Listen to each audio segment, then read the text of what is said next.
दुर्गा बनकर तुम्हें शक्ति दूं, काली बनकर तुम्हारे दुखों का नाश करूं, शीतला बनकर तुम्हारे जीवन में शांति लाऊं, ज्वाला बनकर तुम्हारे जीवन में रोशनी लाऊं और अन्नपूर्णा बनकर तुम्हारी जिंदगी को खुशहाल बनाऊं। और तुमने हमारी जिंदगी को कोख में ही खत्म कर दिया। हमारा कसूर क्या था? अरे हम तो तुम्हें कुछ देने ही आ रहे थे, क्योंकि तुम ही हमारे मंदिरों में आते हो, झोली फैलाते हो और तुम ही कोख में हमारी कब्र बनाते हो। तुम जैसे लोगों को हमारे मंदिरों में आने का कोई हक नहीं है, जो मंदिर में आकर चुनरी उड़ाते हैं और कोख में ही हमारी बलि चढ़ाते हैं। हम तुम जैसे लोगों के घर अब कभी नहीं आएंगी, कभी तुम जैसे लोगों पर खुशियां नहीं बरसाएंगी, कभी नहीं। मुझे माफ कर दो, मैं डर गया था। मैं आजकल के हालात देख के डर गया था।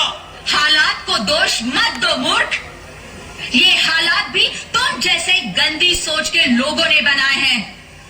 अगर इतना ही डर था तो अपनी माँ को क्यों नहीं मारा, अपनी बहन को क्यों नहीं मारा, अपनी बीवी को क्यों नहीं मारा, हमें क्यों मारा?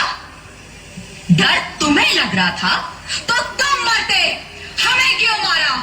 बेटे के मुंह में, क्योंकि बेटा वंश चलाता है। अरे मूर्ख, अगर बेटा वंश है तो बेटी अंश है, अगर बेटा आन है तो बेटी गुमान है, अगर बेटा दवा है तो बेटी दुआ है, अगर बेटा गीत है तो बेटी संगीत है, और अगर बेटा भाग्य है तो बेटी भाग्य विधाता है।